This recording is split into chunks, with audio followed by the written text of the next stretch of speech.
everybody, and welcome to this episode of Thrashcast. We're going to be deep diving into the legendary album from Flotsam and Jetsam's second album release, the 1988 release of No Place for Disgrace. Excited to get into this one. Like to welcome our hosts, Ken and Billy. How are you guys doing this evening? All right, sir. Yeah. Awesome. The hot weather continues, just like the hot metal. It's crazy. Just a couple of things. Would like to send a thank you out to everybody who's subscribing to our YouTube channel and checking out our podcast for Thrashcast. Our views are up, and we thank everybody for that. Definitely feel free to press like, subscribe, and definitely leave us a message. Any ideas for any future podcasts, anything like that, any albums or bands or top 10 lists anybody wants us to cover, feel free to throw that on there. We'll definitely take care of that. You can find us at our website's Horror Metal Sounds, or you can find us on YouTube on the kenji.2864, and that's where you find us there. Sorry? Oh, I thought somebody said something. And we're also on Spotify. So check us out there if you want to listen to, it's a great podcast to be listening to on your way to or from work. You got some time to kill. Check us out on Spotify. We're up there. So, and thanks guys. Thanks everybody for checking us out. And we have a lot of fun doing this, so that's awesome. We're going to start with our usual little segment here of what we've been spinning and some news. And Ken, you take her away. Sure. I only have one news item this week, and I just came across. I didn't even know this was happening, but last night in Germany, they had the big Teutonic Force show with Creator headlining with Destruction, Sodom, and Tankard. So I hear it was a big success, although Creator closed the show, but supposedly they only did 10 songs because of a storm that was coming through Germany that night, so which is kind of a bummer, but at least you got 10 songs. But it sounds like that would be that would be an awesome show to see. Hopefully they could market that like in North America and Canada, or in other places in Europe. That would be awesome. And I heard that and I heard funny thing about that news that you just brought up, the Microsoft issue over the weekend. I know some of my friends in Europe weren't able to travel; their flights got actually canceled. So kind of bad timing there for sure. So that's too bad. Hopefully they get that sorted out, because I know a lot of people in Europe were traveling to that show. Yeah, that's a bummer. Yeah, that totally sucks. That's all I have for news items. Wicked. How about you, Billy? Yeah, so a couple of things on my end. So one, I've been meaning to bring it up, but haven't yet. So just a vinyl reissue. It's on. They got a CD reissue as well with bonus tracks. But the band Sacred Reich. I know this isn't always everybody's favorite Sacred Reich album, but it's really hard to get. So they're basically doing a reissue of the album Heal, which July 26th it comes out. So I'm having a bit of trouble finding it here. Like, it seems to have been released in Europe only for now. But given I leave for Europe in a few days, I hope to find it there. So that's kind of cool. And then two items on the festival front. So for fans of Hell's Heroes in Texas, we talked about that festival a while back. They just released the first round of bands for next year, for 2025. So a pretty cool lineup, some interesting stuff. 13 bands, but some of the ones that caught my attention, Coroner's going to be there, so you don't get to see Coroner all that often. Crimson Glory is there, which is kind of cool. The Cavalera Brothers will be doing the entire Schizophrenia album. Sadists are there. Onslaught from the UK, and also Hell Ripper from Scotland. Sweet. So it's pretty cool. Like, I was pretty excited to see that early announcement for that festival. So that's really cool. They do a pretty good job of mixing up bands from around the world, and many European bands that don't get to the US too often. And then last thing, folks know I'm a big fan of 70K Tons of Metal. So last week they opened up the booking for the final cabins and tickets for the February 2025 festival. So next year. So if anyone's on the fence or thinking about it, they're probably down to extremely low quantities at this point. Because that's one of the only festivals where if you're a repeat customer, you get access to tickets way before everyone else, which is really valuable. Cool. So I imagine it was close to sold out even before it went public. So, so anyone who wants to go to that, I highly recommend get on that. And then just really quick on the what's spinning front. This is kind of interesting. I haven't actually spun them, so I'm kind of cheating a bit. But these, Oh yeah. I don't know if you guys have seen these. So there's a Yeah. part one and there's a part two. Part two, yeah. And so this is what was that box set they did where it actually had the whole box? The Purge. Yeah. So you guys remember there was like a cool Seattle show there, Yes. 1989 from the Unjustice tour. So that's Mhm. what this is on vinyl. Nice. That show spread over two, but what I don't, it was quite cheap, so I don't think they're official. But it says it's a live radio broadcast of that, which seems a bit odd, right? Like I didn't realize that they would be broadcasting a live show on the radio. So not sure what I'm going to be in for when I actually spin these. But So Billy, is it put out through Blacken Recordings? no, I don't think No? it's Okay. an official. Okay. Official. So Okay, so it's like a bootleg almost. I'm guessing, right? Yeah. Okay.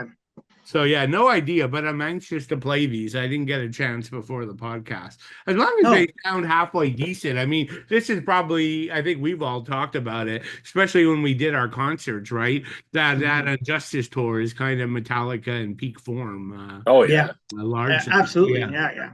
As long as it sounds half decent, I'll be a happy camper. Cool. Yeah. But that's it for me. Wicked. No, Cool.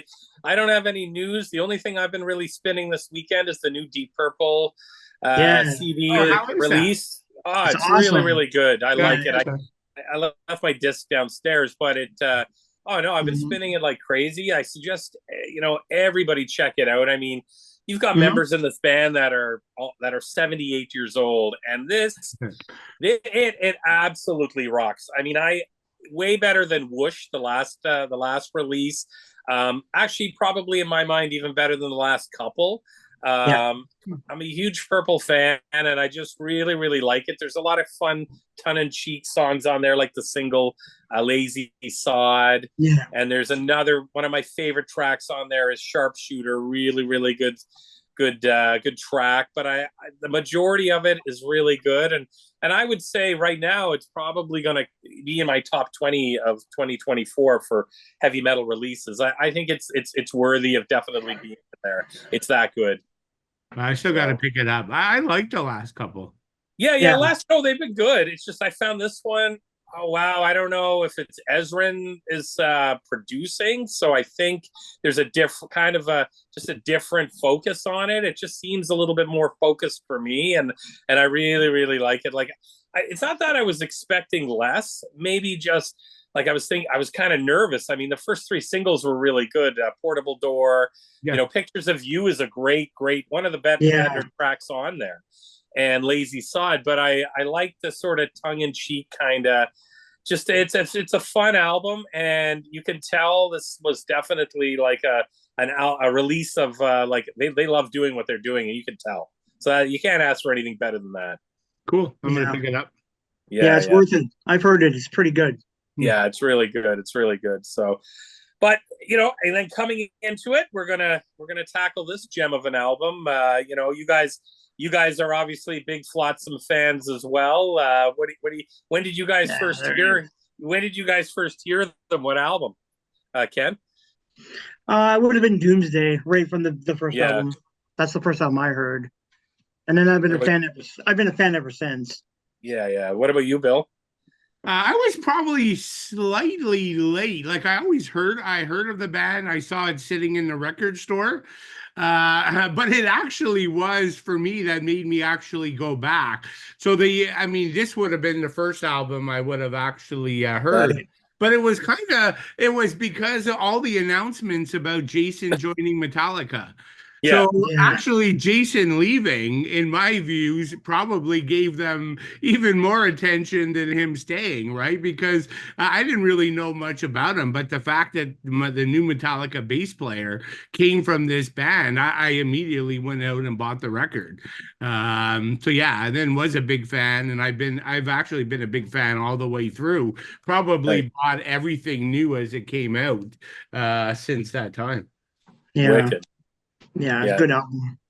Well, I'll just give a quick bio here for those who are listening who may not be super familiar, but they're a thrash band from Phoenix, Arizona. They started in 1981, but was under a couple of different kind of funny names. One was Dogs, another one was Paradox, and another one was actually Dreadlocks. So kind of, I'm glad they went with Flotsam and Jetsam instead of those names, but settled on their name in 1984. They've got 14 studio albums with a new one, I Am the Weapon, coming out, set to release on September 13th. And have you guys listened to the singles off that yet? Oh yeah, they're great. Yeah, Yeah. I like them. Yeah, me they're great. too.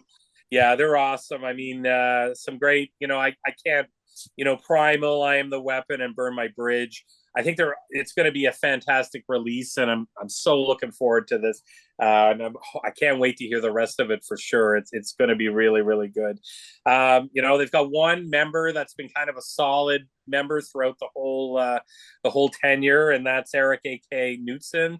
They've had some return of some of their members in that, and obviously the big news with this band early on, just after their first album, was the exodus, so to speak, of bassist Jason Newsted, and yeah, I agree. That probably this is going to lead into my first question. Actually, my first question, kind of a bit of a two-parter question.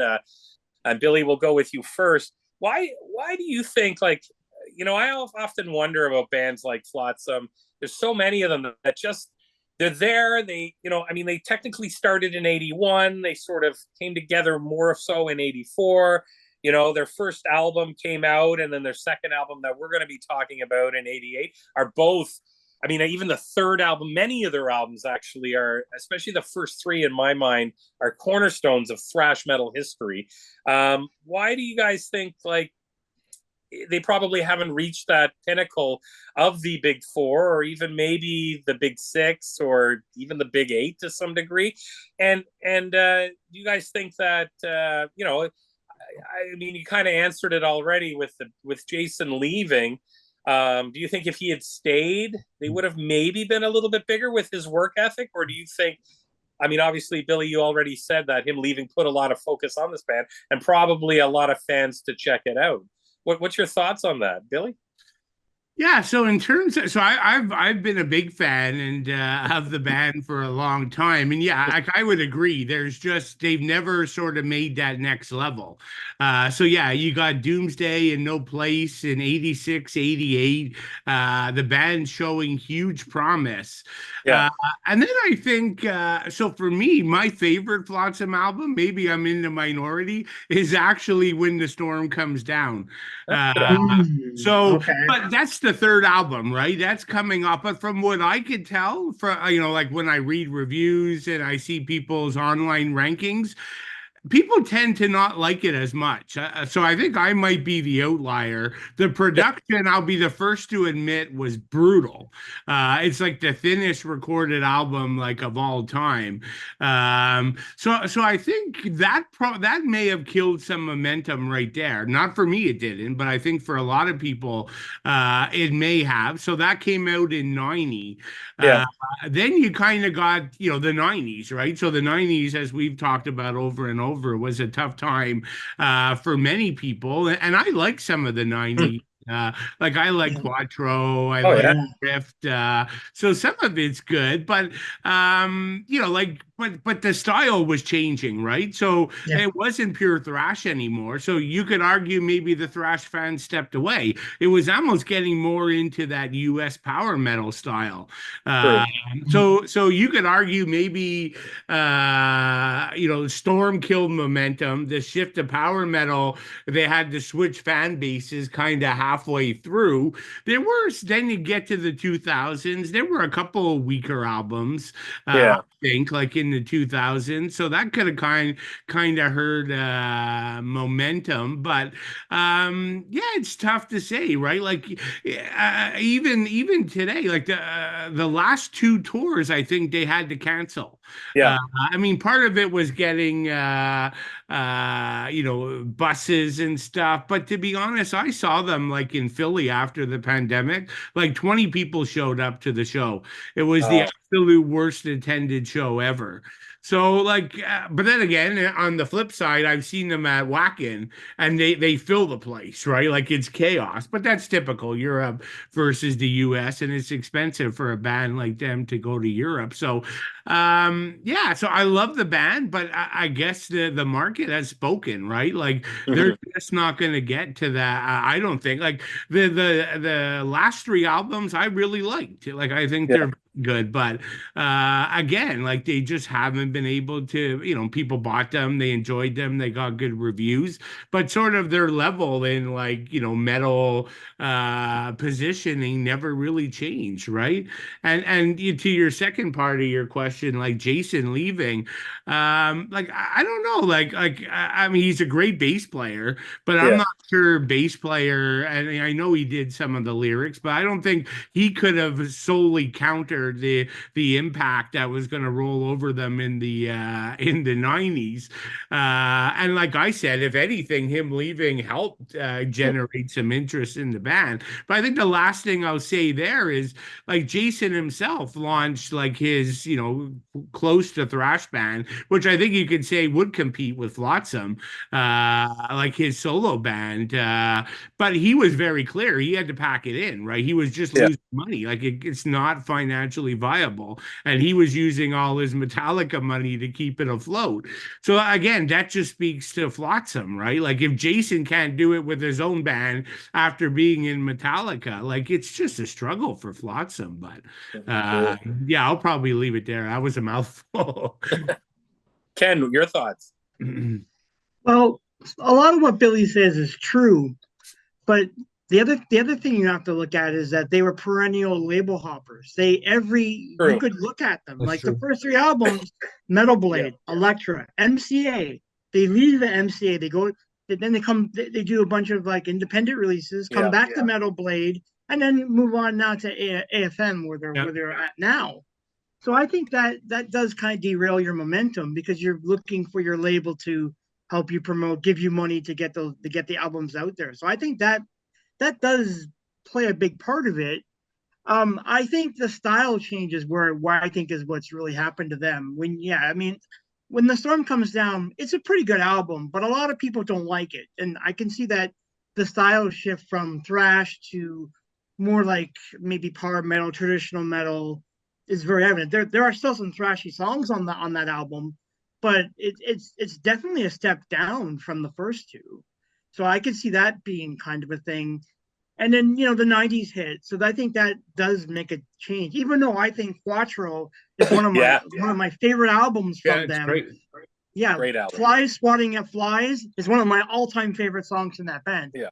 But you could see like you get to the mid '90s, the style changes, and they dipped, and they also had lost members. Like Ed Carlson had left the band after that for a while. He came back. They were Yeah. always flipping bassists and drummers, so the lineup was constantly changing all the time. So I think that has a lot to do with it. And then you have that really major dip with the band, like um, Ugly Noise. What Ugly a Noise. it's a horrible record, terrible record. And then they rebounded, of course. I mean, in the '90s, or I think the 2000s, actually, I should say, I do like The Cold. I think that was a really good album. Yeah. And Dreams of Death is one of my favorite albums. I absolutely love that album a lot. So they're up and down. Like their style is, I guess it's inconsistent at times. They go to thrash, they go to power metal. I would never really call them a pure thrash band. I would think they're sort of power metal thrash at times. Now they've gone back to like the thrash template a little bit. Like the last couple are great, Blood in the Water, End of Chaos. Those have been really, really good records. And the new one sounds amazing. So at least from what I've heard of it. So I'm looking forward to where they're going. But I think that has a lot to do with it. I just think they just are unable to make that leap, and they're kind of they're in the middle of the pack in my mind. I still like them. I own all their albums, and I've seen them a bunch of times at concerts. But yeah, I think they're kind of a middle of the pack band overall. Yeah, I don't think anything's going to change it at this point, right? No, it's not. You're right. Even though the last three albums, or the last two, have been really good. Yeah, I'm like yourself. I don't think that's going to change either. And you brought up a good point about Ugly Noise, which was released in December 12th, 2012. They used Pledge Music to get that going. So fans pledged the money to raise the money for the album. And Newsted actually wrote some songs on that album. So it seemed like, but what I have the album. I barely listened to it. I mean, I have all their albums. So I wanted that one. I picked it up probably only last year, but it's not that great of an album. And then the following albums just started to get better and better. But it's kind of with this, it just seems like it's like a hemorrhage of money, just constantly. I don't know, which is kind of sad. But when they hit, that would have been their 10th or 11th album, and they're now needing to pledge to get it going. I mean, I know Voivod pledged to get the money going for their documentary. But, it's just like, wow, it kind of blows you away that I guess margins are that thin all over. And then I heard like their last couple of tours, they've had trouble canceling legs of it because of the prices of tour bus and fuel and insurance and everything else. And sad to hear, Billy, that there was only like 20 people at that show you were at. Yeah, like I almost wonder if it is the tour bus or if it's ticket sales, right? The band's not. All I know is I saw them in 2 diehard U.S. metal cities, and the draw was terrible. And like I love Eric, like his voice on album is amazing, but I got to be honest, those last 2 times I saw him, he wasn't good. Like the voice was shot. Like I don't think he can do these long tours anymore. It happens to all of us, right? Like you get in your 50s, you can't do what you did in your 20s, right? Like and these days the bands survive off of touring. Selling merch and stuff, right? Like even at 70K, like they were, and they're back at 70K again in 2025. But you could see like Eric's voice is like he struggles, because I mean he's done such an amazing job on record that it's so hard for him to pull off after all these years, right? Like on a record, Billy, you're able to hide some of those. Exactly. You can hide it, and you can do whatever to make it sound great. I mean, I interviewed Eric back in 2012 when I was writing for Blistering.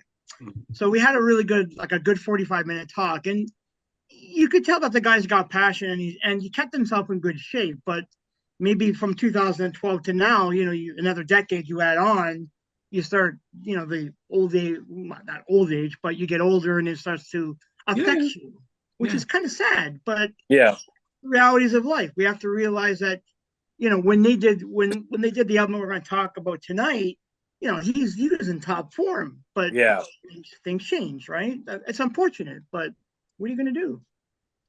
Speaking of which, I mean, so we're going to be talking about their second album, No Place for Disgrace, released in 1988.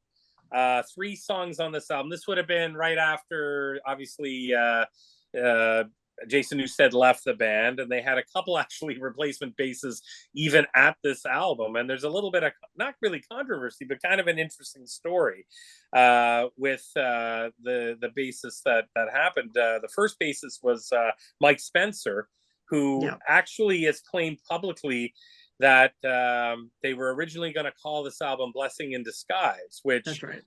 yeah, which is kind of funny. They're claiming it's not true, but I guess Metal Church was on the same label, and then about 8 or 9 months later, Metal Church released Blessing in Disguise, or released the album Blessing in Disguise. So they're saying there's a little bit of controversy there, but who knows what's what or whatever. But anyways, the lineup for this album was Eric A.K. Knudsen for vocals. You had Edward Carlson on guitars, Michael Gilbert on guitars, and you had the start, which was Mike Spencer on bass, but then it switched to Troy Gregory, who ended up being the bassist for this, and Kelly David on drums. So a little bit of a bio there. Ken, I couldn't find anything, but please tell me, is there any album artwork artist or anything? Yep. I couldn't find Yep. anything. Okay, perfect. Yep. The artist is Boris Vallejo. Okay. And if you're familiar with Boris is like next to Frank Frazetta, famous. Yeah, exactly. Famous for like, the barbarian, the big heavy barbarians, the big busted women. He did the cover. He did that cover. That's his cover. It's a great cover. I love that. It's fantastic. Wicked. And that cover that is going to tie into our first song tonight. So it's great. Yeah, absolutely. And well, on that, I guess Ken, take us away with track number 1, the title track. Yeah, this is a pretty good song. It's not my favorite, but I do like it as the title track. So like for me on this song in particular, like it's strong. Like the writing, it's got the lyrics is where I like the most on the song, because it's about a samurai and the idea that samurais value honor, value honor and dignity, and even in death. So obviously as the song progresses, you find out that he's going to kill himself with seppuku. So he's going to take the sword and fall on his sword, but that's honor to him. So I think the lyrics reflect that. It's a very serious song in a lot of ways. It's got the great tone at the start is great. I love all the chugs, and then the fast guitar is like it, and it all kicks in 40 seconds, and then you get some gang chants that come along, and then at like the 2:30 at the 2:50 mark, you get Eric in that scream, and then we're gonna. He's amazing with those screams. He's a lot different than Mark Oswego, where he screams, but he's got a lot of good control over when he screams. Yeah. He reminds me of Joey Belladonna in some ways with the screams, which is what I like. And then you get a nice tempo change, and it picks up in 4 minutes in with that nice solo. And he does a second scream with the 4:30 mark, which is fantastic. And then the chugs pick up again. It's great. He's got 3 really good screams in this album that really mark that song. I love it as an opening song. Yeah, and I think this is also Jason Newsted has a writing credit on this first song as well. Yes, he does. And Billy, your thoughts? Yeah, I mean, I think Ken hit said it all. Even literally the song seconds or minute times he got. Usually we're off a couple seconds, but yeah, like I mean, I'm a big fan. I don't know if I like it more than Ken, but like I definitely like it. Yeah, that sort of opening riff is like part of the song, and always kind of that's always kind of engraved in my brain to some degree. It's something that they play live quite a bit, so that's pretty cool. Love the guitar tone. So Gilbert and Carlson are fantastic throughout this album, not just this song. I mean, Ken hit on Eric's vocals, so really great. Like I love his highs. Like he's like I like tech thrash, who are famous for their high singers, but Eric's a little bit more controlled, and it's a little easier to absorb for the average fan. But he can sing. I mean, those screams, right? Like Ken hit it at 250 was like a big scream, but at 440 he goes into like a whole other range that you wouldn't know he had based on how the song is progressing. But yeah, just great, like chugging. I like the chorus, like Ken mentioned, the backing vocals. Nice transition to like a slow melodic part just past the 3 minute mark. It's actually quite beautiful. I like it. It kind of contrasts nicely with the aggression. And Eric gets into, again, this is the benefit of him, right? He could scream, he could like rip, but he could also do like a nice slow passage like this, right? That's kind of the weapon of the band, and they'll use him more on that going forward. But it's interesting though. I almost find here, I mean, it was probably one of his I don't know, one of his inspirations, but I find he channels a bit of Jeff Tate in like very slow passage, right? And I don't know if that's maybe it's just the way where his voice is, but I always got that. I hear a bit of Jeff in there. The solo at 4 minutes is fantastic, right? Yeah. I mean that's even though this album can shred with all the best of thrash, a lot of the guitar solos are quite thoughtful. They actually play them with feeling and they're emotive, and like it's quite interesting. It's part of the band's songwriting talent. So yeah, I think it's an excellent opening track. And in this song and many of the others, it's not Jason, but you could clearly hear the bass, which I like as well. But yeah, I think it's a good way to open. Right, it's funny. Better open than close, but we'll get there. Yeah, no, for sure. But I have all the exact same times written down. I'm like, man, these guys are hitting it right to the second. But I mean, the screams, and that's all I'm going to touch on throughout this whole album. Yeah, I can see, I never thought of Jeff Tate, but I definitely more of a cleaner scream. But I find the pinpoint of the song is very important of when the screams happen in all the songs on this album. Very Halford Priest-like in the sense that they have a purpose. They're not just screaming. It's not just screams for the sake of screaming or trying to be more brutal or trying to be. He's got such clean vocal ability, and those screams are so kind of tight. But yeah, I definitely, I wrote down as soon as you said Tate, yeah, that's where I get. I never thought of that, but definitely, but pinpointed like in Priest songs with Halford, I find he knows exactly when to do it, and this is exactly it. There's no overdone, and it's great. But yeah, this track, great way to start off the album. I love it. Billy, track number 2, Dreams of Death. Take her away. Yeah. So yeah, another strong song. And that's what I like about this album, right? Like most of the songs are 5 to 6 minutes, so the band really has time to shift the tempos and do some interesting stuff, right? And this track is like no different, really, right? Like I really like the heavy chugging guitar to to open the track. It goes into like a nice thrash pace. The drumming's pretty cool. And it's interesting. Like Eric is in his lower range here at times, right? So I like that, right? Like not always high. So he's got the full range here. We got another memorable chorus, which is cool. I mean, really for me, this track's about the riffs. There's a lot of good riffs that fuel this one. And a cool, I like it at 2:15. It's the pace slows down. Then there's like a spoken word type thing over Eric's like singing kind of try. I think that's a pretty cool idea. They do it at the end as well. That works well for me. Really good solo at 2:30. Another one like at 4 minutes. So yeah, I just think it's a great track, and like many of the others, it's because the band can shift gears a little bit, right? And we talk about that they got time to breathe and do some different stuff. So yeah, another strong track for me.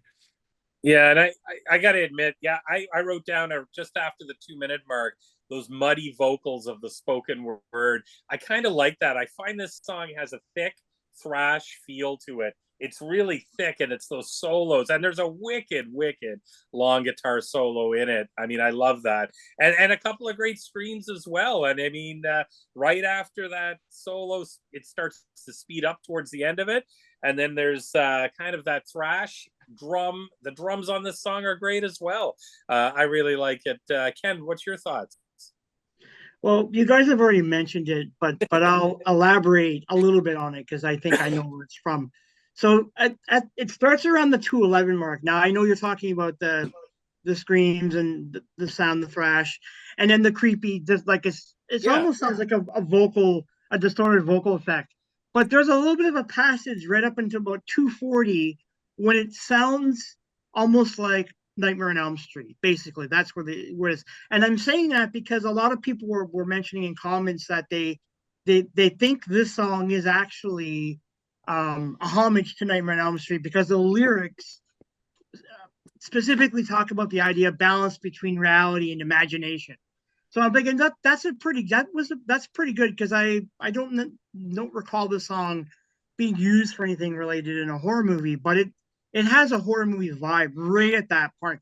It's funny how all three of us actually pointed that out. It's kind of funny, but the song overall, yeah, it's a lot darker than the first song. I think it's better than the first song, to be honest. The riffs are a lot more meatier here, and I like the galloping chug all the way that you get throughout most of the song. Yeah, I like the song. I think this is probably the strongest song on the album for me. Oh, cool. It's funny you said that, but like I thought it was kind of a distorted maybe effect as well, but I'm glad they didn't use something like, sometimes the singers, especially in the early 2000s, late 90s, I know this is way earlier, but they started using like a bullhorn and started using all these Yeah. kind of rippy offy effects that one band did it, and then kind of everybody kind of jumped on to maybe the first industrial band sort of touched on it a little bit, and then everybody started using it. And I found that even on the Mick Mars solo album that was just released, I found obviously Mick is old and he has got a lot younger bandmates, especially the singer. But I find there's so many songs that sound like he's singing through kind of a bullhorn type effect, and it's just so dated. This sounds really cool, and I kind of find it very murky. But yeah, obviously, I never thought of the night tie-in with Nightmare on Elm Street. That's pretty interesting. It makes total sense. Yeah, just lyrically, anyways. So on the horror theme, we got Ken. You continue on song number 3 with N.E. Terror. Sure. So it's, from what I understand, it's Northern Eastern Terror is the full title of the song. Again, this is a Newstead song as well. He helped write it. It's interesting. It's like from the lyrical perspective, it's all about the terror or the idea of like being on a battlefield, and then like the lyrics are describing bodies where steam is coming out of them, and the rivers are running with blood red, and so it's kind of interesting for me, and I think on the whole, like it's pretty strong. I mean, like you get that solid blitzkrieg kind of opening. There's a really fast chug at the start. In 2 minutes, it kind of slows down. You get again that it's like a vocal. I think it's a vocal effect. It's just like it's a distorted vocal. It's interesting. But I also think the last part of the song is where my ears perked up because I found there is a Metallica vibe here. You especially the solo at the 245 mark, and then right into the second half, it's all got Ride the Lightning vibes to me. I'm hearing a lot of it. It's got the heavy, thick chug of guitars that you found in that album. So I find it interesting, but it would make sense. I mean, obviously, Metallica's top of the heap, so everyone's whether they're consciously or unconsciously are going to take elements of Metallica and put it in their music. It just makes sense. But this is a really good song as well. It's pretty solid. And Billy, what's your take?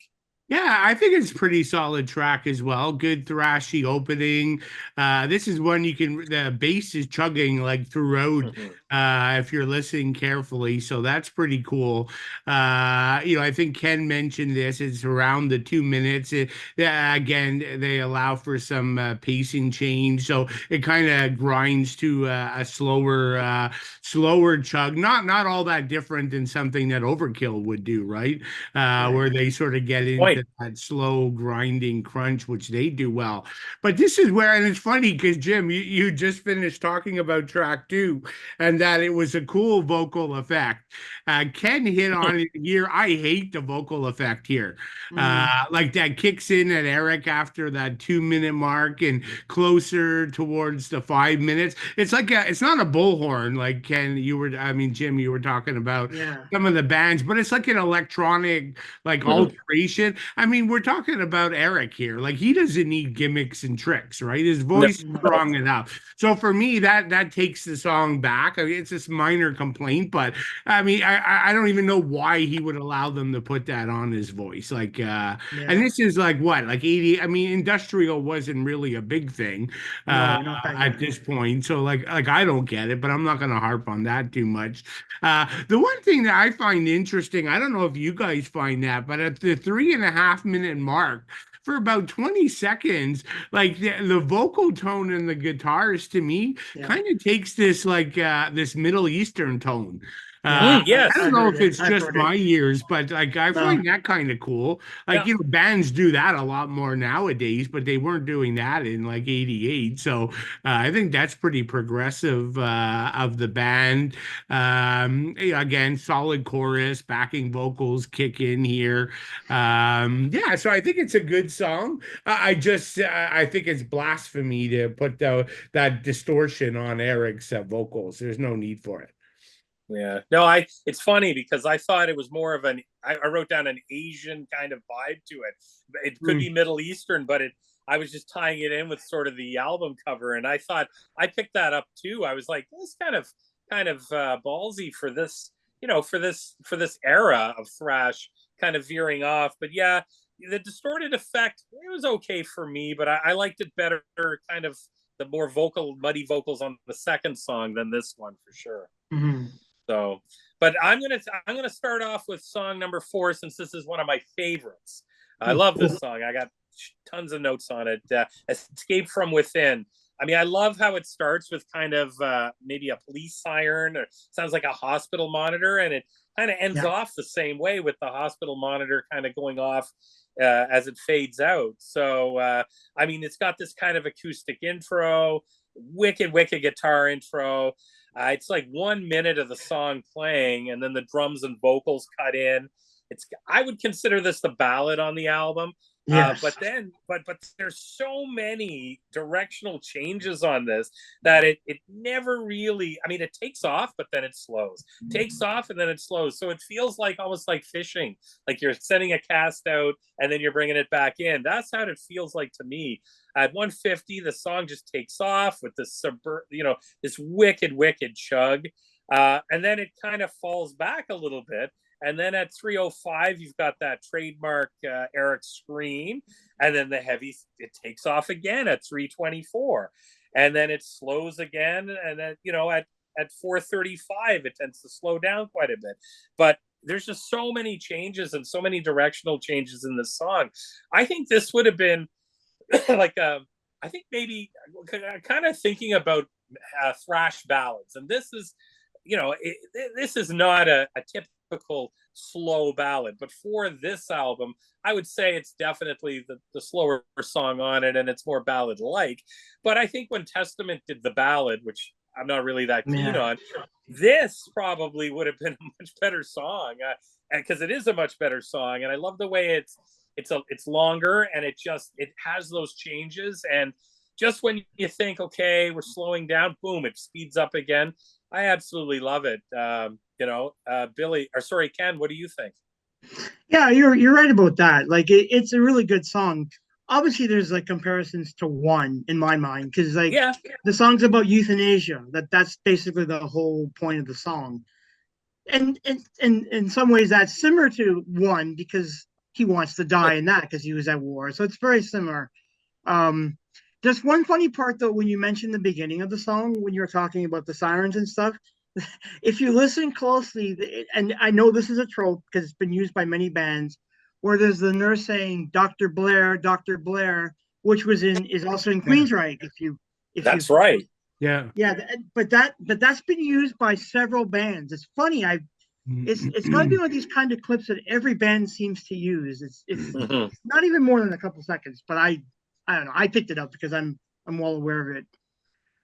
But yeah, the song is great. Like the start, the stop, the doomy. There's like a kind of doomy Sabbath vibe at times in it to me. In parts of the guitars. It's a great song, and I think I like the lyrics too because I like when he's saying like I lie here awake, my lifeless body that's cold, feeling the pain. That's a cry far away. Like, I love that. That's so great. It's a well-written song. And I even like how at the end it kind of fades out with the beep beep beep, the heart monitor going in, and dead. It's so great. It's such a great song. Yeah, it starts off like the beat that it's alive, and then you're dead at the end. Yeah, you get Billy, what do you think of this one? Yeah, so I guess I contrast a bit with you guys. It's actually, other than Saturday Night's All Right for Fighting, which we'll get to, this is my least favorite song. And it's not due to any poor performance, probably personal taste, if anything. Like, I think you guys nailed it, right? It's like either in full aggressive mode or it's in that slow down ballady mode. And when it's in the ballad mode, again, I think he's heavily influenced by Tate again when he's doing that. I keep hearing like his pronunciation, but again, I mean, that's not a bad thing per se. That's not why I'm not a big fan of the song. But for me, like, the combination of thrash and a ballad just doesn't work for me. Like, I think, Ken, you mentioned one, and I don't think you were making the analogy musically, more about the concept of the song. But like like how with one, it's like the slower part is the build up, and then when the shit goes crazy, it stays crazy. Like here, it just kind of like when they keep pulling back from the aggression and go into the ballad, that doesn't work. It's just a personal. I'm not a big thing for me, right? Like, I would prefer them to just do a ballad. Like, I don't mind combining ballad and balls out thrash to suit well. Whereas like when Testament did it, there were faster parts, but it wasn't like doing the New Order compared with a ballad, right? They kept it more of a slower pace. So I don't know. For me, that just didn't work as much. But when they're like I like half the song and don't like half of it. So that's the way it plays out. So, but I respect them taking a chance either way. Yeah, cool. Well, Billy, we're gonna head right into number 5 here, and I think, judging by previous kind of the feeling of comments, how do you like Saturday Night's All Right for Fighting? Yeah, I'm not a big Elton John fan, but like I don't mind. I guess I like the song as much as any of his other stuff. But like again, this is a long album. I don't think they need it really. No. It sounds forced for me. Like the melodic parts just come out kind of cheesy, and like I hate the piano part. Like, you guys notice how they'll layer in the piano for about 1 second max. It's kind of like someone said, "We got to get a piano in there," and they throw it in and it's gone. So I don't. I mean, it is what it is. I wouldn't have had it on the album or put it as a B-side or whatever. I don't think it adds anything to the album. But that's me. Ken? Well, I agree. It doesn't need on the album, but I will say for me, I do like his vocals on the song. I tend to like the vocals. I like the screams, because it's not on, obviously Elton John's not going to sing the song that way. So I kind of think it's a bit of an added dimension to the song. But overall, no, it doesn't need to be on here. I don't. It's needless to me. But we all know that this is a trope for a lot of thrash bands. They just love, and everyone does it. Every band does it. Oh, we just got to throw this cover on there, and it's a cover you wouldn't think to cover. But not many thrash bands, I think, are really good at picking cover songs for their albums. It's a trope. It's something I've noticed that we see in these albums. But I can pass on it. I agree with you guys. It's a pass for me. I mean, it's kind of, I feel it's forced as well. It's like, okay, we want it to be heavy because we're a thrash band, and that's fine. And you know what? Elton John's song, maybe it should be heavier because it's about fighting and Saturday night and drinking and stuff. So, but when it comes down to it, I think you've nailed it on the head, Ken. I find these bands have such a, I don't know who's picking it. Maybe they grew up and some of the members loved it, whatever. But I would have rather them do, like, with his voice, he should have done a Priest song, an early Priest song, something even like off of an album like that that you don't even hear that often. I mean, not Dissident Aggressor, maybe something else that would be great, especially with his screams. I think it just would have been so cool and would have been a perfect like homage to Halford and Judas Priest. I thought that would have been better, but yeah, I agree with you guys. It's unneeded, and I'm not keen on it at all. It'd be great for a B-side, but or even a extended track, like an extra track on a re-release or something. But to have it there, it's just kind of. But you're right. So many of the thrash bands wanted to turn like a regular song into a thrash song, Right. and I guess it's cool to take a chance, but I don't know, swing and a miss for me. Billy, how about number 6? Yeah, I like this track. We're about to run into like my favorite run of the albums coming up. But yeah, I think it's kind of cool. The acoustic open, there's some eerie sound effects. The bass takes the lead quite a bit in this track. Some really good like crunching guitars. And there's some like modest like dabbling in funk and groove here in a small way, which again is them kind of dabbling and experimenting a little bit. I like Eric's vocals on the track. I think I said it, but this is a really good bass track for me. I think Eric's like, yeah, I like his vocal hooks on there. He does a really good job. A good guitar. I mean, we actually get some good guitar solo trade-offs.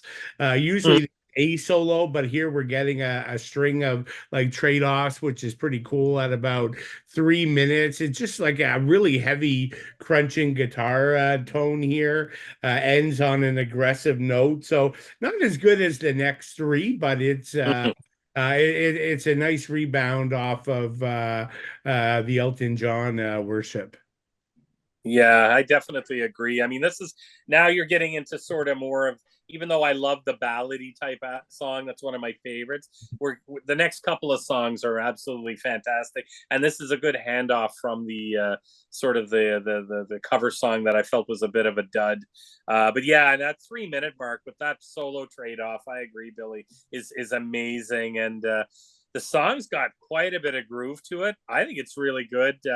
But yeah, coming out of the cover, I think this was a perfect sort of recalibration, and now we're heading forward. Ken, what's your thoughts on this one? I don't like the song at all. No, your eyes gave it away already, so we knew that was coming. It's the next song I like. I have a lot to say about the next song, but this song, it's kind of all right. Like I don't mind it. It's it's slow, it's melodic. There's like a melancholic feel to it as well.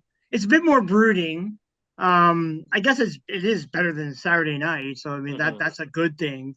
And then like lyrically, I guess they're trying to be a bit more, well, not as subtle, because they're talking about the idea of art and how there are censorship in art. So I find that kind of a trope lyrically for my taste, but it's all right. It doesn't do much for me though.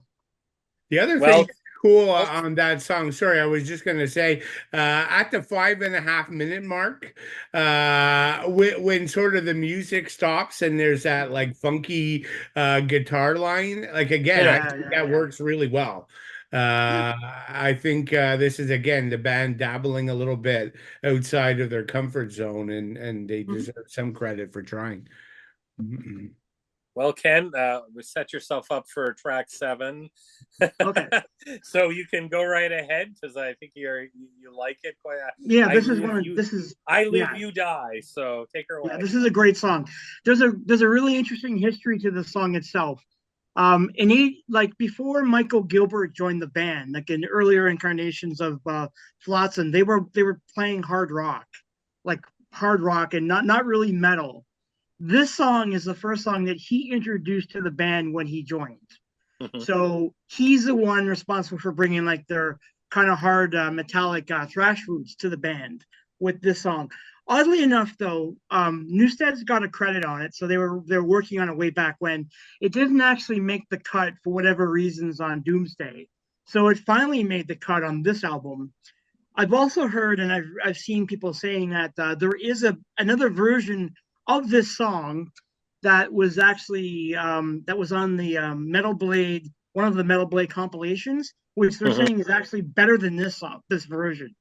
Really? So I'm like, I would like to hear it. I was looking to see if I could find it, but I haven't been able to find it. But this is a really good song. Like lyrically, it's all about the idea of a gladiatorial combat. It's great. Like you can't get anything better than that for a thrash song. It's got a nice bass line at the start of it. You get some really good chugs. It's got a little bit of groove. I find that just a smidgen of it. It stops at like 50 seconds in, and then Eric starts singing and screams. So great. And I love the chants, "I live, you die." Those gang chants are what make this song so great for me. But yeah, this is a fantastic song. The solo is great. There's nothing bad about this song at all. Wicked. And Billy, your thoughts? Yeah, no, I'm a big fan too. I've seen them play this live so many times. Yeah, me too. It's a staple of the live show. As Ken said, good bass intro on the track. Sort of towards the beginning, there's some unique guitar riffs that are quite interesting. Even Eric's vocal delivery is a little bit different. So that's kind of cool. It's something unique about the song, but really love the heavy sections of the song. As Ken said, super memorable chorus. I mean, this is a chorus designed to be in the audience singing along with that. So that's cool. There's a really cool melodic guitar lead at 320, which pairs with Eric's sort of soaring vocals alongside. I like that. And then sort of, about 4 minutes hits and all hell breaks loose, right? It's like super fast, shredding guitars. Eric's like really aggressive. The backing vocals kick in. And actually, I was jumping ahead. That comment I had at the 5.5 minute mark with that funky guitar line, it's actually from this track. Okay. Not the previous. So, and so they slow it down at 5:35. There's that funky line, and then it just rips into total shred mode to close out the the track. So, yeah, I'm a big fan of this one. Yeah, I agree. I mean, this is one of my favorites. We're heading into a really strong part of the album, and I mean that slower bass intro is really, really cool, and the lead in with the heavy drums is just awesome. But yeah, and that chorus. I mean, when you've seen them play, you guys they've played this, I would assume. Yeah, I've seen this. Yeah, I've seen this live. Yeah. Yeah, this Great is definitely a crowd pleaser, and oh yeah, I mean this is one of my favorites, and yeah, I consider this like a drum track as well. It just sounds so good, so good, so good. Billy, lead us into track number 8, "Misguided Fortune." Yeah, so it's good, right? I mean, I'm not going to Yeah. argue is 8 better than 7 or is 9 better than 8 or 7. We got 3 really strong tracks here, right? So this is again the band doing what they do well, right? The songwriting. We're going to go through like various like pacing changes that just make it really memorable. I mean, it kind of starts more mid-paced. Everybody's kind of shining on this one. There's some like we get like there's some groove a bit to this, some clean bass work that works pretty cool. But then it just picks up and it's super thrashy. Really works. Like this one has an earworm chorus. Like I think the chorus, Eric does a good job on it. We even get like a slow acoustic section, which again I think works pretty well. Not a ballad, but like an acoustic section. It's just a good contrast. The lead work is excellent. That comes after the slow part. Then you get the massive riffs kick in, and it's just so powerful coming off that slow section. Yeah, I think the track is like a masterpiece and just a great song. I'm a big fan. Yeah. Awesome. I agree. I mean, I love it too. I love the changes from slow to fast and from heavy to a bit more slower, but it's a good mix, and yeah, real groovy track. And it's one of my on the top end of the album for sure, especially, and the next one as well. But really, really good track. Ken, what's your thoughts? Yeah, it's a good track. It's got some moments that I find interesting, like that kind of guitar squeal that you get at the beginning and sort of towards the end, which is almost like Pantera-like, because they were kind of noted for that kind of squeal in their music. I don't know. It just was what I could pick out of it. But like, yeah, it has a very speedy chug. It's really energetic. I bet Erica's vocals are really, really good. I like the gang shouts here. So Mhm. they're kind of like when they're saying "misguided fortune." That's great. That's super great. Yeah, the song is kind of interesting. They, I guess they were trying to talk about having your luck and dealing with the cards you were dealt in life. It's kind of all right. I like the song. I don't know if it's one of my favorites, but I don't mind it. Okay, well, you lead us into track 9, PAAD. What do you think Yeah, of this? yeah, the song is great. I was wondering what it stood for, but I could never find out. Yeah, me I was neither. Googling it. I was like, what does it stand for? But anyways, it has a nice melodic opening. I like the bells, the chiming, and you get that a really meaty bass and the chug up front, which is great. So like right off the bat. And then like at 115, you get that chug, it kicks in, it goes into like high octane sounds. It's so great. It's speedy all the way through. I like the solos, not too bad. It's a pretty solid song overall. And I just wrote down lyrics about gambling, which is kind of what I think the song sort of piggybacks a bit off Misguided Fortune. But yeah, this is a really good song as well. Yeah, I like it a lot. Billy, I think you're in love with the song as well, from what Yeah, I'm. no, and I'm trying to look up the PAAB. So Yeah, I know. this is not it, but it came up as the Pharmaceutical Advertising Advisory Board. So that's definitely not, and it's a Canadian No. organization. So that's definitely not what they were thinking. But yeah, Yeah. no, another killer track. You got the riffs and the bells going in the background. That's really cool. Another bass heavy track for me, especially up at the beginning. I mean, it gets like really thrashy. And again, one thing, even though the song's like intense and thrashy, like another strength of Eric, right? Like Mhm. it's not melodic as in like a ballad is, but his voice is still very hooky and Yeah. melodic, right? Again, he's like a weapon that most thrash bands, Eric, I'm referring to, didn't have at that point, right? Like Mhm. just really good. There's some really good drum. The drums are just pounding away on this track. I like the way it turns to mid pace at 3.5 minutes, and then we get like an actual sort of beautiful melodic like guitar solo. Mhm. Like again, you would think it's out of place, but it works perfect because then it goes right back into thrash mode to close the song, and yeah, we got more. It ends with more of Eric Thanks. screams, right? Like we don't have a singing on the next track, so that's kind of the last we hear of Eric album. No. Yeah, and it's funny because I mean this album is so good, and same with their first album, and I love Doomsday as well, and their next album after this. I mean, and I like Quattro. I like there's a lot of albums I Yeah. like. That's why I'm wondering, like, I think about this when I'm listening to these albums so much. Why, with such a talented lead singer and such talented players, they just couldn't hit that other plateau. I just wish they could have. This song, yeah, has it all. I love the church bells at the start, like you guys said, the heavy guitars, and I think like it takes quite a while for the vocals to actually cut in, and that's Yeah. cool. The song just gets going, and you're like, oh, okay, and then all of a sudden, boom, it just cuts right in, and yeah, his killer screams at the end. I mean, I absolutely love it. This is one of my favorites, and well, yeah, this will be the last time we hear his voice on this album because, well, Billy, you might as well head into the Jones track 10, which is an instrumental.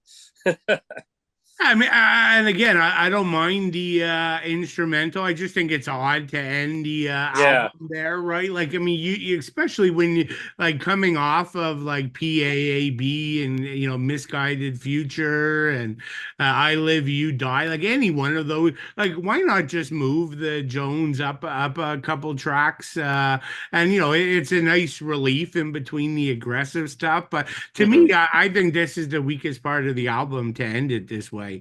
I don't have a problem with the song. I just think it's crazy to end such a thrash-oriented album on an instrumental, right? But again, matter of personal taste. I think musically it's fine. I think it's somewhat safe though, right? Like I think they could have experimented a little bit more. I mean, you had like we go back to like Death Angel and sort of Mhm. long instrumental, right? They took a Yeah. lot more chances than sort of Flotsam did here. And so yeah, I think they played it somewhat safe. To me, I kind of hear some Metallica in there at times, but Yep. I don't know. That's just me. But so yeah, I No, think it's a I agree. fine song, and I would have been perfectly happy with it. Just two minor complaints. I think it's a safe instrumental, and two, I think it could have moved up before 9 and 8, probably. Cool. Ken, what's your thoughts? Yeah, this is basically For Whom the Bell Tolls Part Two. Yeah, Yeah. exactly. It's more or less that song. It's just you could. It's all right, but it's like I don't like. Okay, I get it. Metallica's the band everyone worships, so we're gonna make our own version of that song, which is fine. I mean, I think it's an okay song. It does have some merits. Like at 2:20, you get that solo, but it kind of goes in this like Nightmare on Elm Street vibe. There's a bit of a horror vibe to the second part of the song that I don't like in the first part. But I don't think this should have been the closer either. This definitely No. should be moved down, like it moved up in the order to somewhere else, and maybe PAAB should have been the end, should have been the closing Yeah. track. That's a Yeah. better track to close. But it's all right. I mean, I agree with Billy. It's kind of a safe instrumental. It's not very long. It's not super memorable. And when I hear it, I just keep thinking Metallica. That's what I get out of it.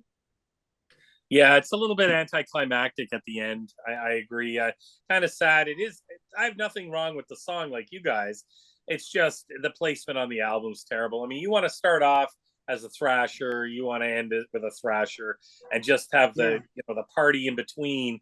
But you can't keep it going that forceful for that length of time. So you have some ebbs and flows throughout the album, but it should definitely be a thrasher, a bookended, and a great song and good instrumental. But and like Billy, you brought up the ultraviolence. That was a 10-minute, which we all loved, and had great placement on the album. It was more in the middle of the album, and didn't, and that's the way to do it. I think that's just poor placement on their behalf for this. I mean, still a kick-ass album, but yeah, PAAB should have probably been the last one, and sign off with that, and just leave you, just leaving the mosh pit with that, and you're happy. So I agree with you guys. So I had a feeling we'd all agree on that part. yeah, we always were. We're Yeah. usually hard as a group, as a trio on the usually the covers and usually the end of the album. And Yep. lately, many of the albums lately have been really good endings, and we've been like, oh yeah. But this one, yeah, definitely sort of just misses the mark with the end. You want to end on a high, and I don't know what they were thinking or the record company was thinking. It seemed like maybe a little bit of an afterthought. I don't know, but anyhow, that. So, you guys have any thoughts on the album? I mean, obviously you guys love this album. Yeah, I like the album, but there is one thing that we didn't talk about that we should. The fact that they redid this album. Yes. Now, like this story is interesting because originally they got a lot of complaints from their fans about how Right. the album thin production. So they actually wanted to try to sort of remix it. So they couldn't. They had a hard time getting hold of the master tapes. So what they decided in the end was to do Plan B and just re-record it, which was kind of okay. But I didn't feel that they shouldn't have done that and then bowed down to like fan pressure because they were getting so much pressure to remix it. Yeah, there's the trouble with this album is that the production isn't great. That we'll be honest. There's kind of a buzziness from all the guitars, and it's just the way it was mixed, and it's the way it is. It's from 1980s production, but it's sad that they actually decided to re-record it because I bought it. I have the album. I don't like it. I'm so disappointed. I'm like, this is not what I wanted to hear. And I understand they were trying, they changed to they update. changed the art too, didn't they? They had a different cover that's similar. Yeah. It's another paint. It was painted by another artist, but it was I don't know. I wasn't a fan of it. It's not like with Sepultura how they were able to honor what they did. Here, these guys we wanted to. They gave it a kind of an updated spin. So I kind of it's disappointing. I think it's very disappointing that they actually did decide to do that. I don't know what you guys think of it, but I didn't like the album. What do you think, Billy? Yeah, no, I was going to bring this up, but Ken kind of beat me to it. Yeah, obviously a touchy thing. Like so certainly the production to me is muddy, probably reflective of the budget. Like, not sure it's thin, like it's muddy for sure. But like, I think Ken's right, right? Like, it was, the band said it was the fans, but is it really? I mean, this is their most successful album. I mean, who? I mean, again, not to question the band, but it's easy to say the fans wanted us to do it, and they may have wanted. It could be a cash grab on their part, right? We know sales wasn't exactly going through the roof in 2014. So to go back to your popular album makes some sense to me. But I mean, it is what it is. It's interesting to hear it. Like, they didn't con us into buying it. I mean, people knew it was a remix. But like, like what bothered me is they actually, like, Ken hit it, right? Like, the Cavalera brothers, they kept the songs, right? They didn't change the writing. And so they mainly improved the sound quality. And so if that's what would have been done, that's great. But that's not like Eric is singing the album like he was singing in like 2014, right? So his rawness and some of the screams are not what it was. So given that was the selling point, like, Max, he's singing with his modern voice on these Reed productions, but he's singing the exact same style. So it's still like staying true. You actually have like some of the musical arrangements have changed. Like some of the solos are completely different. The vocals are different. We already talked about that. They added like guest musicians, right? Like Chris Poland does like a solo on the album, right? Not to say that's good or bad, but it's different. And they literally slowed the pace of some of the tracks, right? Most notably the title track, right? And they changed the solo. So it's the exact opposite of what Sepultura did, right? So could I listen to it and I still will throw it on and say, oh, that's kind of interesting. Because I love this album to hear it another way. But yeah, I think it wasn't needed probably, and I don't think it's anywhere near as good as the original.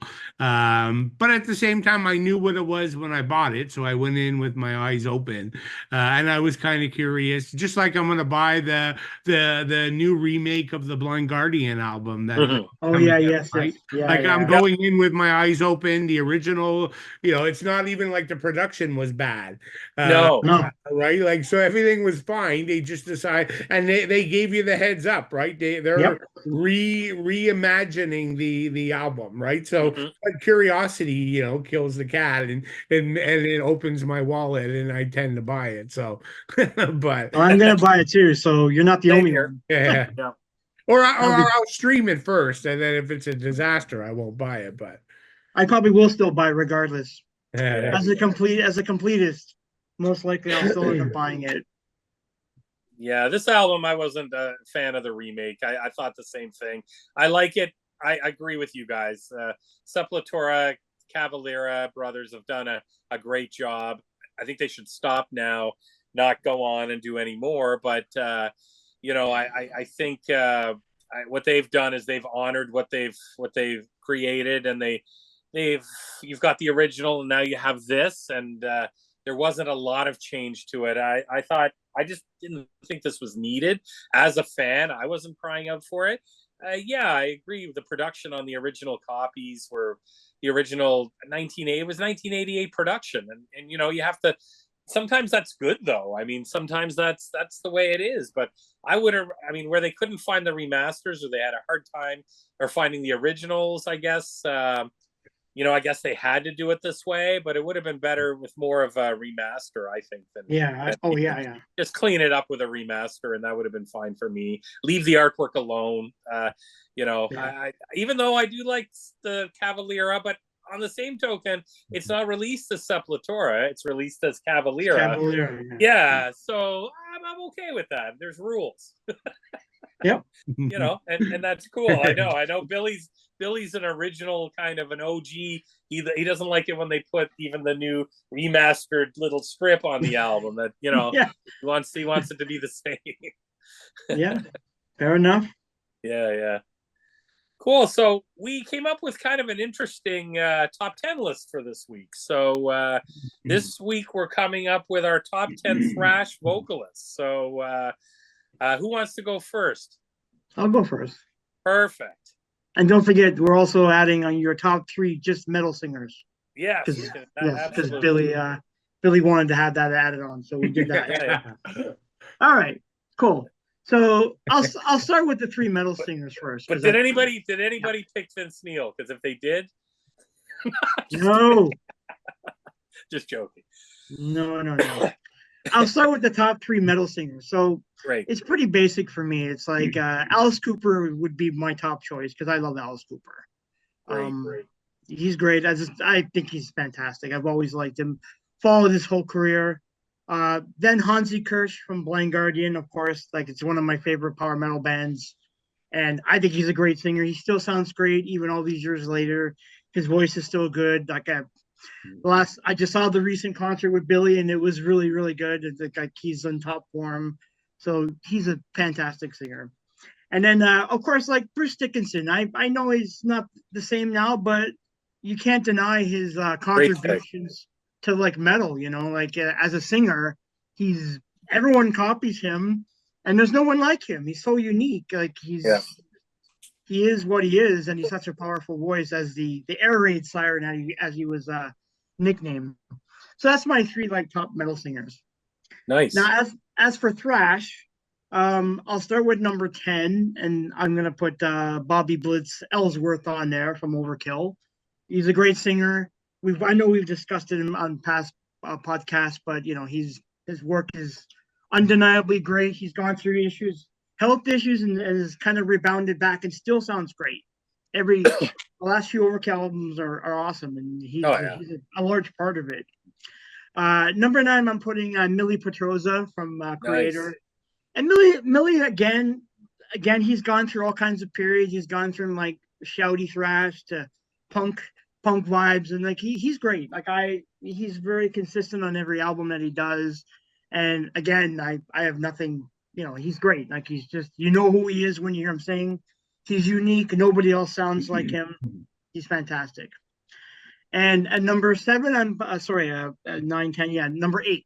Number 8, I'm putting Mark Oswego from Death Angel. And I know we just recently did a podcast on him, but Mark is great. He's a great singer, and he's got a great range. Again, he's one of those singers that still maintains a good voice even all these years later. And being a part of the whole Kerry King project, he sounds great. He's got it, and he still has it. And hopefully we'll hear another Death Angel album with him on it.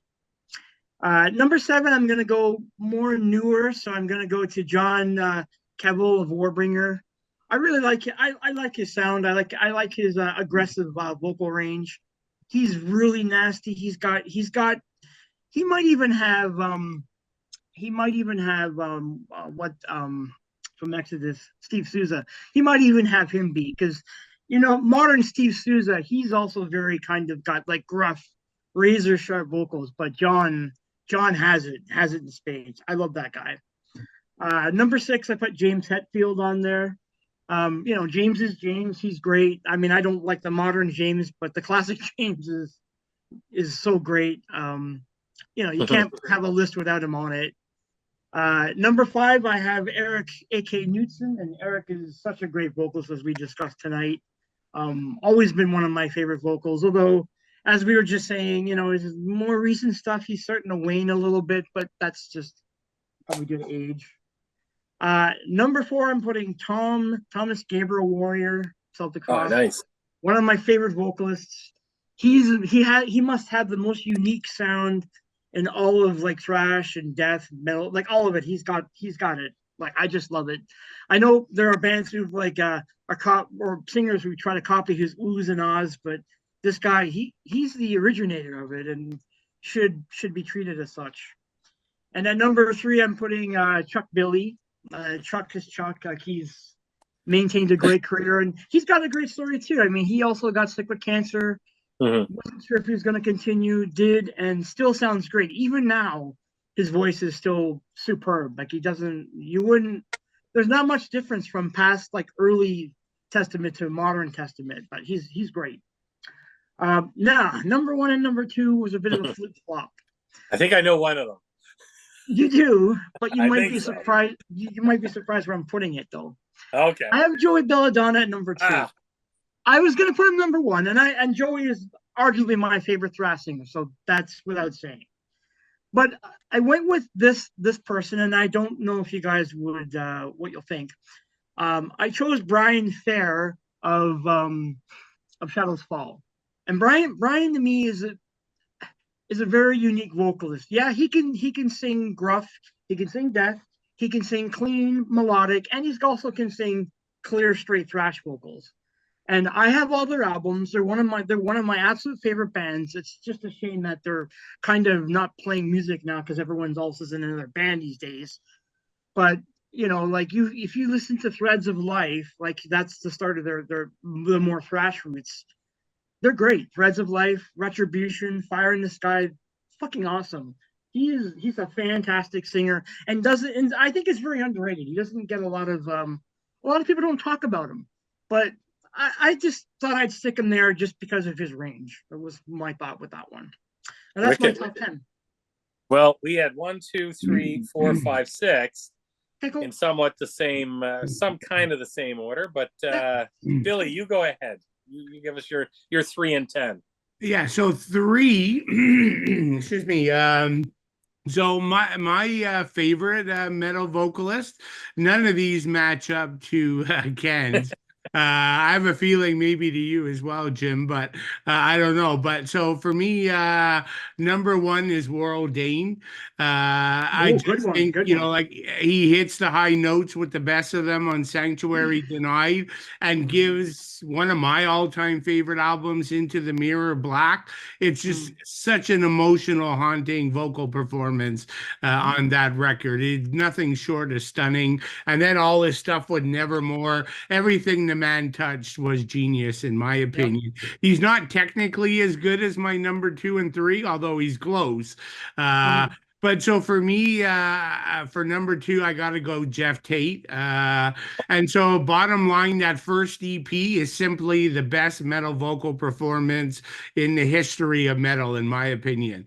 It might be controversial, but like when I hear Queen of the Reich, no singer gives me the reaction I get. The hair stands on the back of my neck. Nobody. Like I actually am there singing, and he's shouting, and I'm doing this, and like it's just technically it's perfection, and it's just the power that he can hit, and again everything in the last half, forget about. Can I ask you a quick question on your tape pick? So what's your thoughts on Todd LaTorre now doing the Queensryche?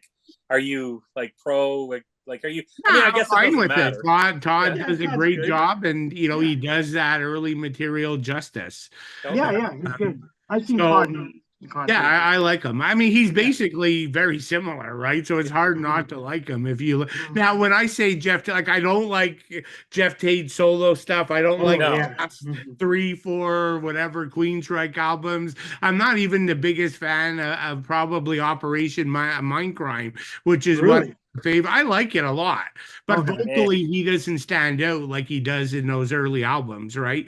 The first album, Yeah, like or even like those ballads on the next one or two. Like it's just so much power in that voice. But anyways, then my number three is Ken and I are thinking along the same lines, but we chose two different people. In Okay. my opinion, the best power metal singer of all time is Michael Kiske. Uh, Yeah, from that's a good one. Yeah, yeah. Form, right? So Hmm. I also loved all his solo stuff when he was doing rock music and like Hmm. classical to like slow, like so. I just think he's a great singer. So Hmm. I tried to stay completely away from thrash because we're gonna hit thrash.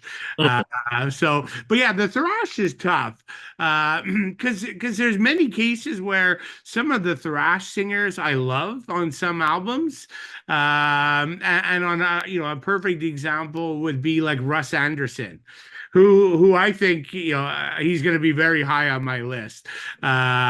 But he's also done some crappy albums like Green where he changed his vocal style. But again, we can't if we deal with all of that, it's going to be impossible to put a listing. Hmm. So for me, for number 10, like I love technical thrash and I had to get somebody on the list here. So I actually went Alan Tecchio, mainly Ooh, good. because my favorite technical thrash album is Control and Resistance, and he's on there as the vocalist. So I personally like him better than even the original singer, McMaster. But again, Yeah, that McMaster and Jason. um, so yeah, I think he's fantastic. Of course, with Hades as well, he's done some good work there. Yeah. Then I wanted to get, I guess, somewhat like Ken, but we chose different. Get a newer singer on my list here. So I actually picked crossover Riley Gale. I mean, we already Oh. whole power trip, but partly because I love his vocals, but part Mhm. of being a vocalist is the front man, and the man was maybe even better as a front man than he was as a vocalist, right? His live show and the jumping off speakers and all that crazy shit. I mean, he was something to be seen. And Yeah. then number eight, my eight and seven comes down to favorite thrash bands. Neither of them are technically great. Uh, so like my number eight will be Tom Araya from Slayer. Slayer is one of my Mhm. favorite bands, and so I'll be the first to admit he's not technically a fantastic singer, but those first five or six Slayer albums are of my all-time favorite, and he's a key part. So have to have him on there. Then I go Tom, another Tom from Sodom. So again, I'm a Oh, huge yeah, Sodom yeah. fan. I've said Sodom's my favorite of the big four. So again, he's technically not, first to admit, not the best singer, but there's just something about it, and he perfectly matches the music. So a big fan of that. Like Ken, number six, I have Eric from Flotsam. We already talked about him, but definitely not your cookie cutter thrash Mhm. Yeah. here. He has so much more to offer. Number five, again, Ken already mentioned it, Mark from Death Angel. So again, just quite a good range there. Number four for me also was on Ken's list, Bobby Blitz from Overkill. Again, like he's just unique, right? Like again, technically he may not be, like the absolute best singer, but again, I just think he matches the music. He's incredibly Hmm. consistent, and he's another one like Riley, right? As a front man, he's just iconic. Like love him and watching him on stage to this day. My number three, Ken mentioned him, but he did make Ken's list. Zetro for me from Yeah, that's right. just those couple albums that he maybe not the later stuff, but certainly Fabulous and Tempo of the Dam for sure. And just like I just love his vocals there. Again, not technical, but just he's the ability to do that vicious raw vocal, but always keep it filled with hooks, right? Like his best Fabulous Disaster, like all those songs are so catchy. Number two, Ken had him. Chuck Billy, arguably far more technically stronger of a singer than the two or a bunch of the ones I mentioned. He's got a pretty good range. We've seen everything from, more modest mid-pace thrash, vicious thrash, death metal, Yep. ballads. We've got everything, and he's also still great live. The man, physically aged, but his voice is still going. And then my number one, I just had to have it on here because I think both technically, or technically, he's one of the best ranges in thrash metal. Russ Anderson from Forbidden.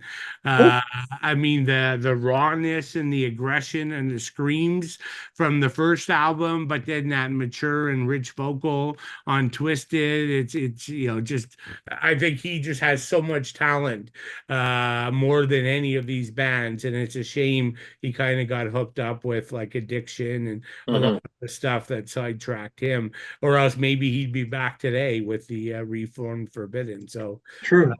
yeah, that's my list. Cool. Wicked. Great list. We got a couple of the same. One, our two was the exact same. So I'll go through my 3 and 10. So my 3, I got a tie for third, and like Ken, I picked Bruce Dickinson, but I couldn't leave Tony Martin off this list. I love Tony Martin's last solo album. Love him with Black Sabbath. I think he's a talented singer, and I really hope he's putting out another album, because wow, that solo album he put out, I think 2 years ago, was really, really good. So my second, huge Judas Priest fan, I got to go with Halford. And my number one, I love Ronnie James Dio. Dio is just one of my favorites. Yesterday was the anniversary of Dream Evil. That's right. All the fools sailed away. He has done so much with, Elf, Rainbow, Sabbath. Some of my favorite Sabbath albums are Dio fronted, and then obviously Dio. Just phenomenal vocalist, and man, I gone way too soon. I just wish, anyways, he's awesome. I love those metal singers. So my top 10, somewhat similar, but maybe I'm a little bit more cheesier, especially with my number one. You guys are going to rip me, but that's okay. I can make a case. So my number 10, I gave this just because it can. I put Joey Belladonna on here just for that's a pick for Ken, nice. But he made the list. I knew he wasn't going to be on Billy, so no. I'll throw you a bone there. Number 9, and okay, you guys have explained it. Not necessarily technical. I'm looking at technical. I'm looking at the fronting the band, that sort of thing. So, I'm just going to say my picks, I guess. Number 9, Max Cavalera, huge Sepultura fan, a huge Cavalera, I guess it's called now, Cavalera Conspiracy fan. Thrash metal singer through and through. Love it. Love him. Number 8, same as you, Billy, right around the same spot as Millie Petroza from Creator. Their last album just goes to show how great this band is. I think I can't wait for their next album. I think they have 10 more albums in them, and that's I think and they keep coming up with really, really, their last album was one of my favorites. As you guys remember, my top 10, I think it fared up pretty high, or we did the album ranking. Number 7, Mark from Death Angel. You said it all, Billy. He's singing for Kerry King, which is really cool. I just love this guy, and yeah, I hope there's another Death Angel album coming out. Number 6, same as you guys, roughly around the same placement, is Eric from Flotsam. How can you not? This guy technically is probably the best there is. I've just, I'm looking at, I've got my favorites, obviously for other reasons, not just being a good singer, I guess. Number 5, Bobby Blitz. Yeah, I agree with you guys. He has to be one of the most recognizable vocalists in all of heavy metal, let alone thrash metal. He has his own style. and every album it just seems to just be strong, good material, consistent material. I love that. Number 4 is kind of out a little bit in left field, but I threw this one on there mainly because I'm such a big fan. But I had to go with Denny Belanger, Snake from Voivod. Cool. Yeah. He's got a distinctive sound as well. And it's a good choice. Yeah, being a huge Voivod fan, I got to throw him on there. Technically, definitely not the best, but in my mind, I think he's a great frontman, and he's got such a distinctive sound. I still remember, it gives me goosebumps to think about the first time I bought War and Pain, and the first time I saw some live footage from that with the gas masks on Much Music, just blew me away. At number 3, well, James Hetfield, I threw him on there. I got to give him credit. Even the newer stuff, it's not his vocals I'm not a fan of on the newer stuff, as much as just they're not heavy enough as a band. And I think they just, I don't know, they've lost their essence, but I think if they were to start to get back their essence, I think James could probably lead them that way. Number 2, same as you guys, Chuck Billy. I mean, he could even be my number 1, but my number 1 didn't make any of your guys' lists, and I'm probably going to get ripped apart for this, but I went with Dave Mustaine. I got to be honest. Okay. And I know what you guys are going to say. No. He's not the greatest vocalist. I get it, but I love Angry Dave. I don't think there is anything but Angry Dave. I think this guy is going to explode one day and just going to take a whole room full of people out with him. I think it's just, he has had such a rough ride, but such a good, I think he's great. And I think he fits. That's what Megadeth's all about. I'm glad that when he was searching for a lead singer for the band there, and he was trying out, I can't remember his name, from Agent Steel there, and they were doing a whole bunch of he was trying to get a vocalist, and finally they just said, well, why don't you sing? And he did it, and maybe not he's definitely not the most technical, but I just think he really fronts the band. They have a sound. I absolutely love it. I know, there's all kinds of videos of even the late singer from Lane Stanley there making fun of him from Alice in Chains. But hey, I love Megadeth, probably one of my top 3, if not my all-time favorite. And I got to go hand in hand with Dave Mustaine. So that's my list, guys. All right, cool. I'm still trying to find out what PAAB stands for. I tried, Billy. I couldn't. I looked. I was wondering that myself. Oh, is it as simple as this? And we're that short-sighted to not even see it? Okay. So again, this is a review from a very common metal site that I've followed for years. They say it stands for "Paybacks Are a Bitch." Oh, that could be it. Yeah, that could be it. That could be. Paybacks are a bitch. Okay.